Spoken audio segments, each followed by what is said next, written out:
मेरी आवाज ही पहचान है। गर याद रहे, जी हाँ, सुर कोकिला की उपाधि पाने वाली लता मंगेशकर की आवाज ही उनके व्यक्तित्व को परिभाषित करती थी। उनकी व्यक्तिगत जिंदगी और उससे जुड़ी तमाम बातें उनकी मीठी आवाज और चढ़ते उतरते सुरों के आगे फीकी हो जाती थीं। आज हम आपको लता मंगेशकर ही जिंदगी से जुड़े हुए कुछ ऐसे तथ्य बताएंगे जिनके बारे में आपको शायद नहीं पता होगा। भारत रत्न लता मंगेशकर के कंठ में स्वयं सरस्वती का वास था। जितनी मीठी आवाज उनकी 14 वर्ष की आयु में थी, वही मिठास उनके आखिरी गाने तक कायम रही। वे दुनिया भर में अपनी इस खासियत के लिए मशहूर रहीं।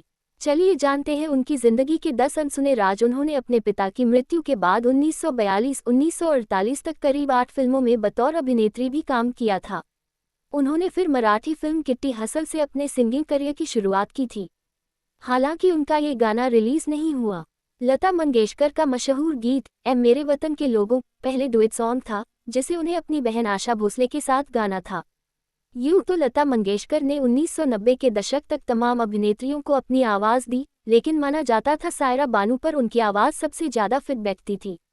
राज्यसभा के सदस्य के तौर पर नामित होने के बाद वे खराब स्वास्थ्य के चलते कभी भी सदन में नहीं जा सकी और उन्होंने बतौर मेंबर ऑफ पार्लियामेंट एक भी रुपये सैलरी के तौर पर नहीं लिए। जीवन भर अविवाहित रही लता मंगेशकर का नाम रजवाड़े राज सिंह डूंगरपुर से जुड़ता रहा। हालांकि उन्होंने कभी भी इस बात को नहीं स्वीकार किया। प्रसिद्ध गायिका नूरजहां ने 14 वर्ष की आयु में ही लता मंगेशकर का गीत सुनने के बाद कहा था कि वे आगे चलकर विश्वविख्यात होंगी।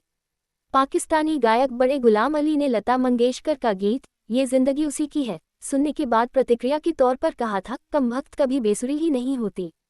वीर ज़ारा फिल्म के लिए गाना गाने के लिए लता मंगेशकर ने पैसे नहीं लिए थे। फिल्म की रिलीज के बाद यश चोपड़ा ने उन्हें मर्सिडीज कार गिफ्ट में भिजवाई थी। लता मंगेशकर हीरे पन्नों का भी काफ़ी शौक था। 1948 में उन्होंने अपने लिए हीरे की अंगूठी बनवाई थी। वे सोने की पायल पहना करती थीं। लता मंगेशकर को जासूसी उपन्यासों और मिठाइयों का शौक था। वे जलेबी, गुलाब जामुन और सूजी का हलवा पसंद था।